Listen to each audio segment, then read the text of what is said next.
Hello, everyone, and welcome to our presentation today on the impact of COVID-19 on U.S. pet ownership.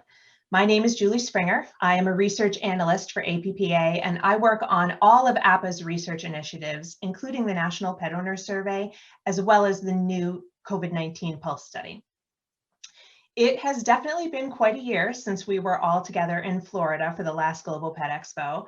It's a bit strange not to be together in person again, but we do really appreciate you taking the time to join us remotely. The data I'm going to share with you today comes from APPA's COVID-19 Pulse studies, as well as the latest National Pet Owner Survey. So let's get started. One of the big questions that we really wanted to address doing this research was how exactly pet ownership has been impacted by the pandemic. Did people get new pets? Did they foster pets? Or did they perhaps delay getting a pet or possibly even have to give up a pet due to circumstances created by COVID? Overall, among all survey respondents in both studies, and that's pet owners as well as non-pet owners, the majority say that their pet ownership has not been affected by COVID-19. Specifically, that percentage is 78% in the most recent survey. That same survey reports 11% of respondents say that they got a new pet due to COVID. Now, I want to point out that that is a cumulative percentage, not additive, and you can see in the chart that it did build over the past year. I'll also point out that new pet means new to the household, not necessarily a baby pet, and also not necessarily brand new first-time pet owners. It could be existing pet owners that are adding a pet to their household. The percentage of people fostering a pet during COVID has remained fairly consistent, as has the percentage of people who say that they had to give up a pet. 6% of those surveyed indicate that they actually delayed getting a pet due to the pandemic. So overall, we have 14% of respondents saying that COVID has had some type of positive effect on their pet ownership, while 9% report a negative effect. So why did people decide that they wanted to get a pet during a global pandemic? Well, it turns out it's pretty simple. Most simply wanted to get one and felt that it was the right time because everyone was spending more time at home. Secondary reasons are that they would have time to train the pet properly, and they wanted the companionship while they were stuck at home alone. And that brings us to the very real emotional benefits of pet ownership, especially during something like this pandemic. 76% of pet owners agree that spending time with their pet is helping to reduce their stress and really increase their sense of overall well-being during COVID. Over 70% report spending more time with their pet while social distancing from other people. And over 60% say that they feel more bonded with their pet because of the time that they're spending together during COVID. 43% of pet owners are protecting their pet by social distancing them from other people as well as other pets. And finally, 39% agree that they are exercising more with their pet. And you can see in the chart that across all the surveys conducted, these levels have remained fairly consistent. We've always known and recognized the incredible emotional benefits of having a pet, but they are more important now than ever before during this pandemic. So let's look a little more closely at who exactly is experiencing an effect on their pet ownership due to COVID. You can see here that there are some demographic differences that I'd like to point out. The right side of the chart, the orange bars, show the percentage who report a positive effect, while the left side shows the more negative effects. So one of the interesting things that we noticed in the data is that the same demographic groups that are reporting having a more positive effect also tend to be the groups that are reporting having more negative effects. So basically, the longer the bar, the overall length of the bar, regardless of color, the greater the impact COVID has had on pet ownership. So for example, among the generations, Gen Z and millennials report the biggest effect on their pet ownership. 26% of Gen Z respondents say that their pet ownership has been positively affected, while 17% report a negative effect. Households with young children have seen a greater impact than households without, especially when it comes to positive effects like getting a new pet. And those people who do not own their own home also report greater positive and negative effects than those who do own their home. And this story is really reflective of the pandemic as a whole. We have a large segment of the population that has been very negatively impacted by the pandemic. People have lost their jobs, maybe lost their homes. And then on the other hand, there are people whose lives really haven't been impacted that much at all. So as I mentioned earlier, most of the people we surveyed said that their pet ownership was not impacted by COVID-19. And you can see in this chart that the percentage is far higher among baby boomers as well as Gen Xers. 93% of baby boomers and 83% of Gen Xers say that the pandemic has not impacted their pet ownership. The same is true for 83% of those who do not have young children at home and 80% of people who own their home. Another area of interest is the impact that the pandemic has had on pet services. Now, obviously, with lockdowns in place, especially earlier on last year, we did see an impact on these businesses. The veterinarian is the service used by the highest percentage of pet owners. And despite COVID, 56% say that they have not changed their use of the vet. On the other hand, 21% say that their use of the vet did change due to the pandemic. So after the vet, full service grooming has been the most affected by COVID, with 15% reporting a change in use. 13% of pet owners changed their use of in-retailer grooming, as did 9% for mobile groomers. Boarding and daycare each indicated change in use by approximately 10% of pet owners. One of the notable changes that we identified in the fourth wave of the COVID Pulse study was an uptick in concern about personal financial situation. So back in May, 42% agreed that the pandemic has significantly impacted their household financially. That percentage was up to 48% as of December. 50% said that they were very concerned about their finances over the next couple of months back in May. That rose to 57% in December. And finally, those who are very concerned about their finances over the coming year went from 55% in May to 61% in December. So clearly, the longer the pandemic continues, the more people are concerned and thinking about their personal financial situation. So we can actually delve a little bit further into the data to really understand which demographic groups are driving this shift in attitude that we're seeing about finances. And as you can see, for all three of these statements, it is really millennials and Gen Xers, those who have young children in the home, those with lower household incomes, and those who live in more urban areas, who are all reporting higher than average percentages who agree that they're concerned about their financial situation. Now, just because we've got some increased concern about personal finances doesn't mean that it's all bad news, and that's especially true among pet owners.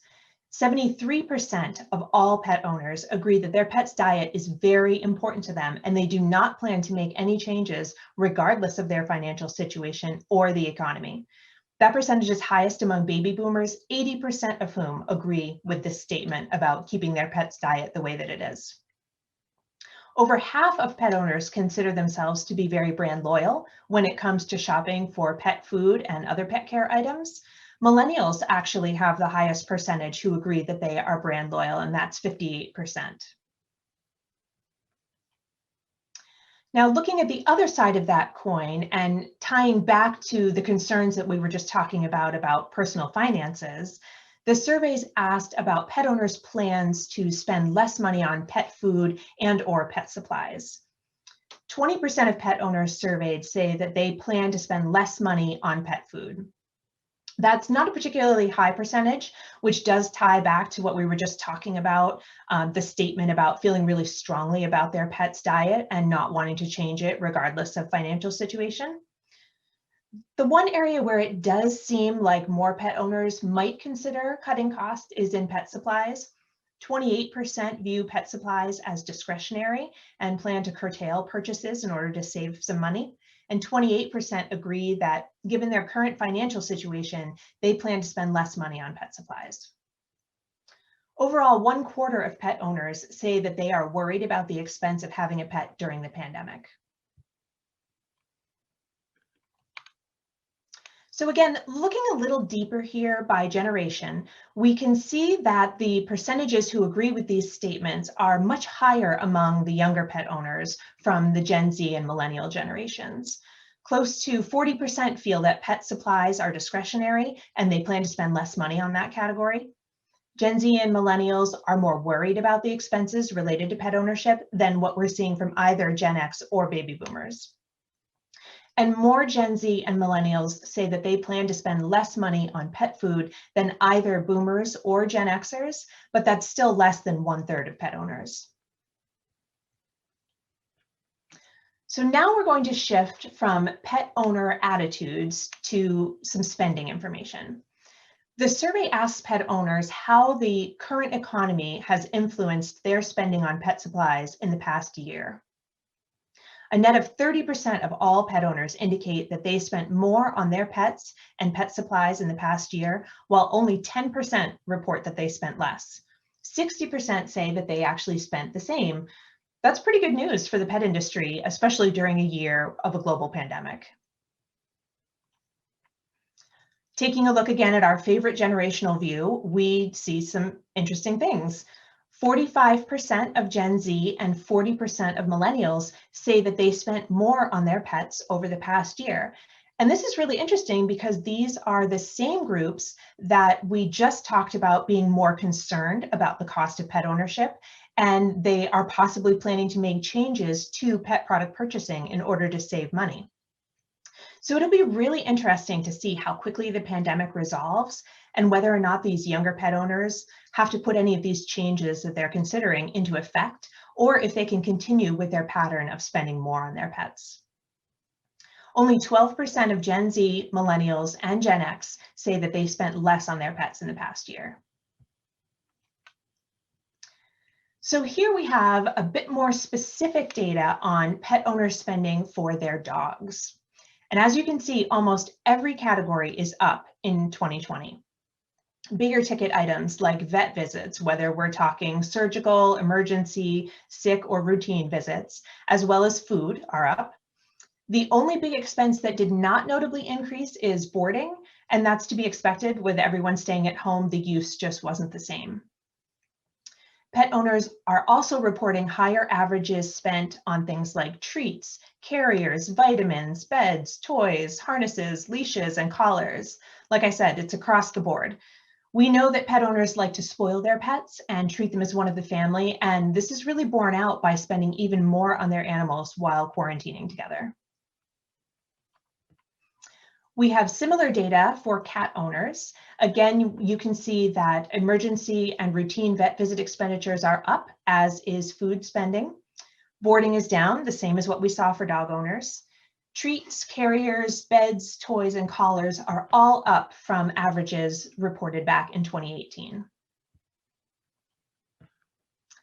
So now we're going to take a look at some specific dog and cat product categories and how they have been performing over the past year.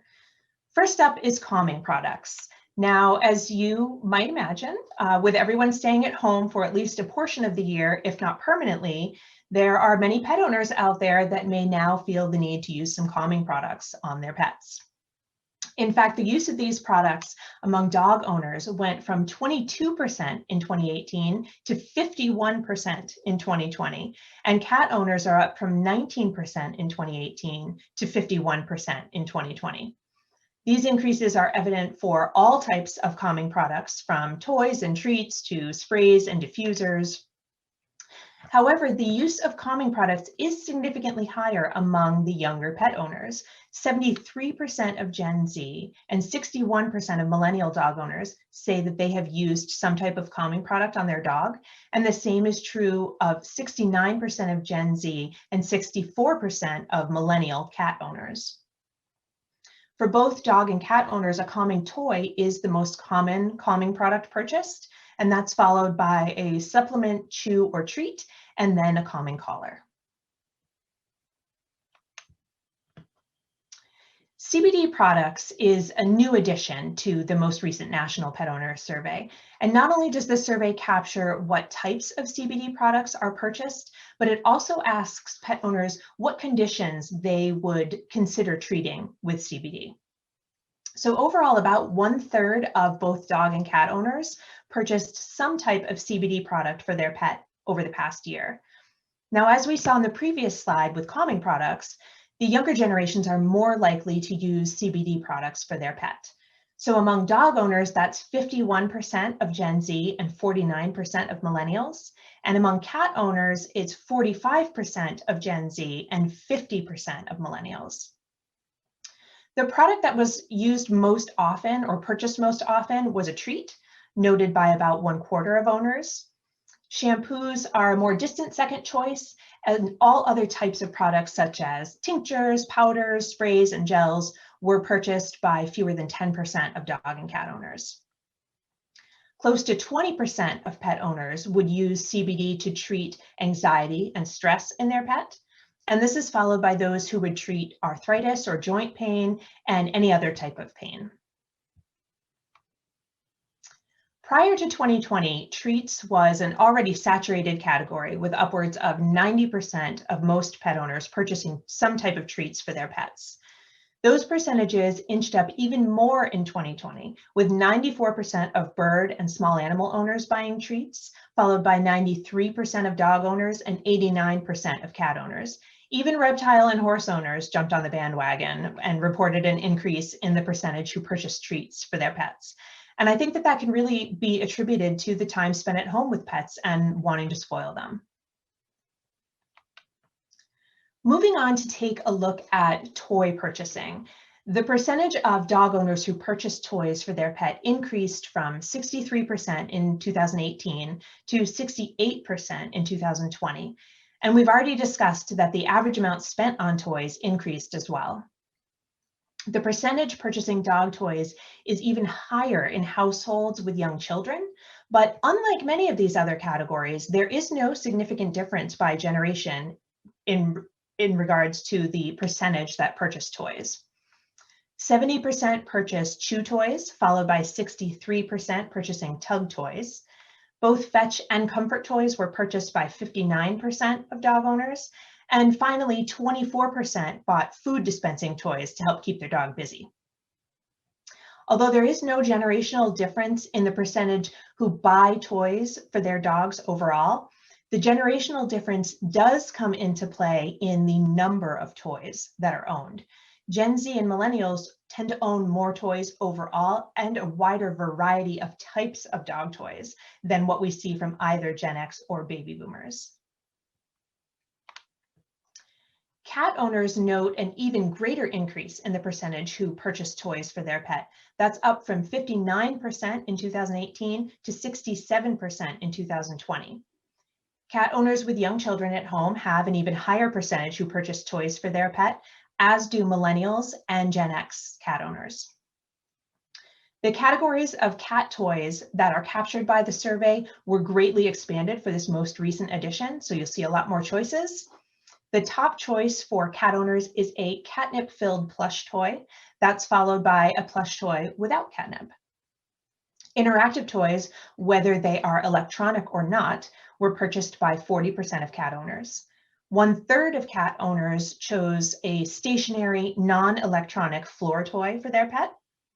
And 1/5 or fewer purchased compressed catnip, food dispensing, dental, or track toys for their cats.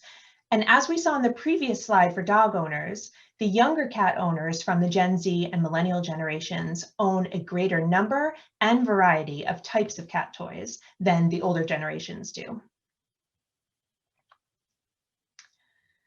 Pet owners also chose to increase their gift giving to their pets during the pandemic. All types of pet owners demonstrate an increase in the percentage who gave their pet a gift, from 80% of bird owners to even 58% of fish owners buying gifts for their animals. The percentage of gift-giving owners is highest among Gen Z, followed by millennials. The most common occasions for giving gifts to pets are for Christmas, for the pet's birthday, or really for no special occasion, kind of an impulse purchase anytime. There is also a corresponding increase in the average number of gifts purchased, as well as the average amount spent per gift. And this again ties back to pet owners spending that additional time with their pets and wanting to spoil them as cherished members of the family. So switching gears again, some of the new questions that were asked in the pet owners survey look to clarify a pet owner's purchasing process. Specifically, the survey took a look at how consumers said that they were shopping before COVID hit and how they have been shopping during COVID. 2/3 of pet owners usually purchase their pet products in person at a brick and mortar store prior to COVID. That percentage has dropped down to 43% during the past year. Conversely, 29% said that they usually purchase pet products online and had them delivered to their home prior to the pandemic. And with the onset of COVID, that percentage jumped to 49% of pet owners. The other categories did not evidence such dramatic shifts, but there is a decline in the percentage who shopped online but then purchased in a brick and mortar store, and a corresponding increase in those who utilize some type of site to store shipping option during COVID. So as we know and just talked about on the previous slide, e-com has seen a huge increase over the past year.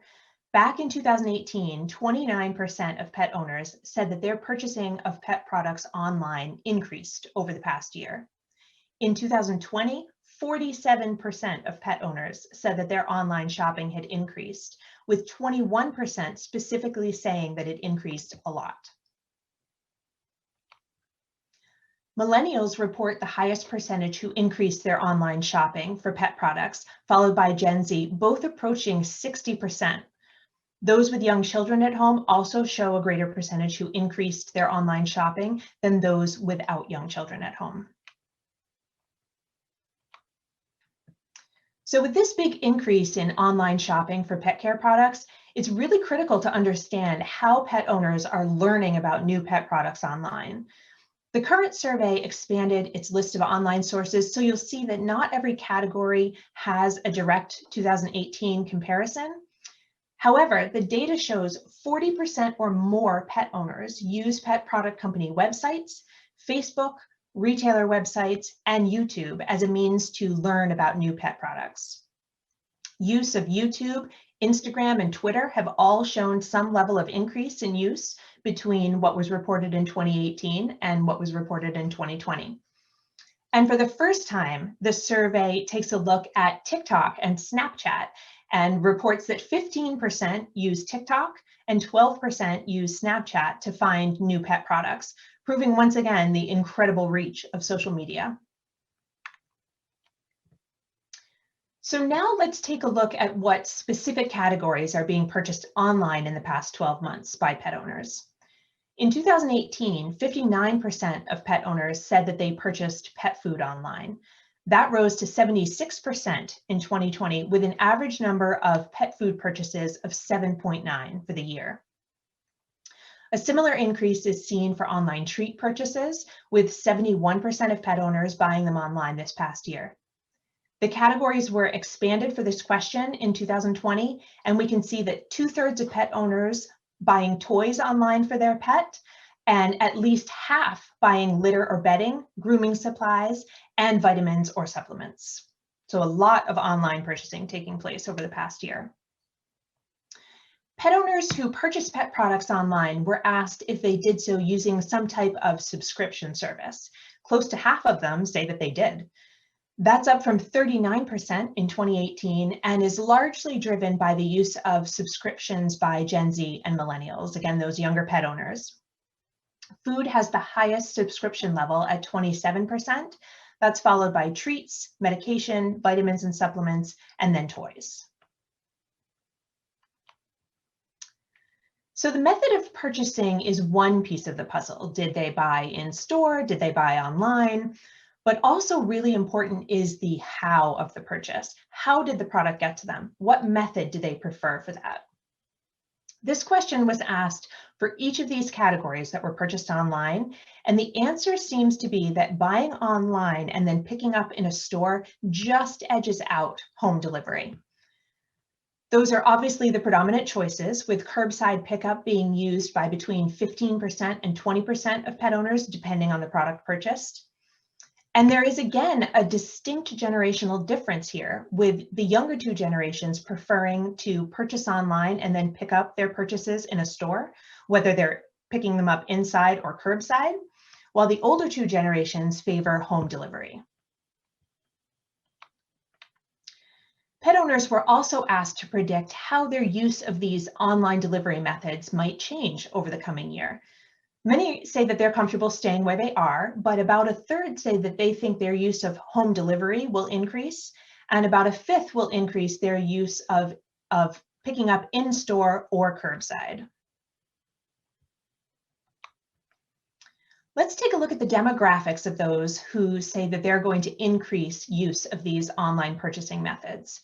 We can see higher than average percentages of pet owners who say that they plan to do more buying online with home delivery for millennials and Gen Z, those who have young kids, those with incomes of $75,000 or more, as well as those who live in the Northeast.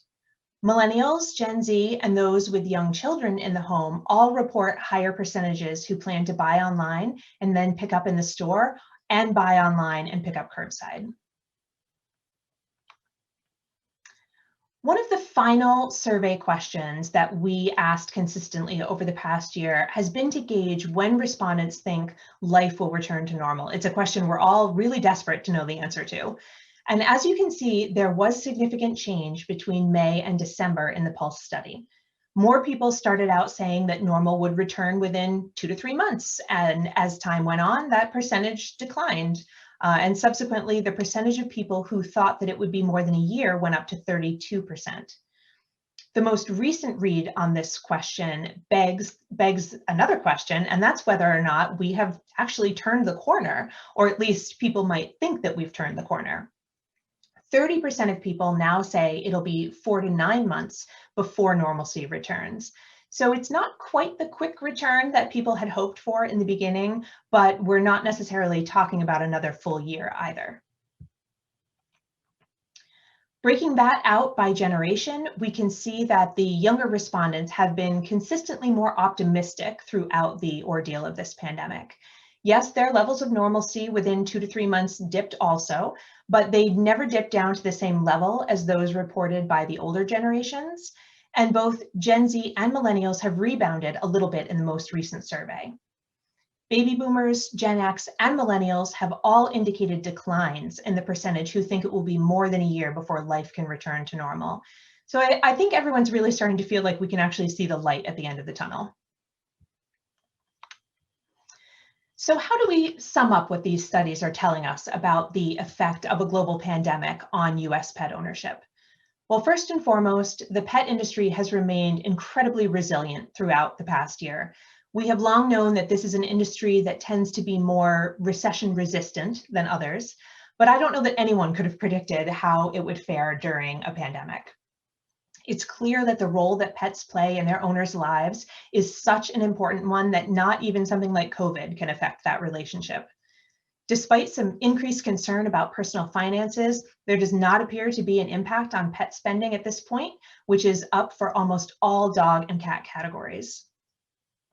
We have seen a shift from in-person shopping to more online shopping over the past year, with almost half of pet owners reporting that they increased their online shopping for pet care products. Throughout this incredibly strange and oftentimes trying year, pet owners have recognized the emotional benefits of their pet ownership, relying on their pets to help mitigate the stress and the loneliness of the pandemic, as we all eagerly await a return to normalcy that may arrive sooner rather than later. So before I let you all go, I just want to mention that APPA is offering the results of the COVID-19 Pulse studies free of charge to anyone who emails a request to market research support at americanpetproducts.org. Also, we are working very hard to finish up the next pet owner survey report. That should be out sometime in June. And finally, for anyone who might be interested, APPA also offers a data portal. This is a customizable crosstab tool that allows users to build your own tables and reports using pet owner survey data. And the new pet owner survey data will be uploaded to the portal as soon as it's ready. If anyone out there is interested in learning more about the portal, please send me an email. I'd be happy to show you a short demonstration anytime. I'd like to thank you all so much for your time today. If you have any questions about the presentation, please feel free to contact me through my Global Pet Expo profile page or through APPA's virtual booth, and I'd be happy to speak with you. In the meantime, stay healthy, and I look forward to seeing everybody in person at Global next year. Thanks again and take care.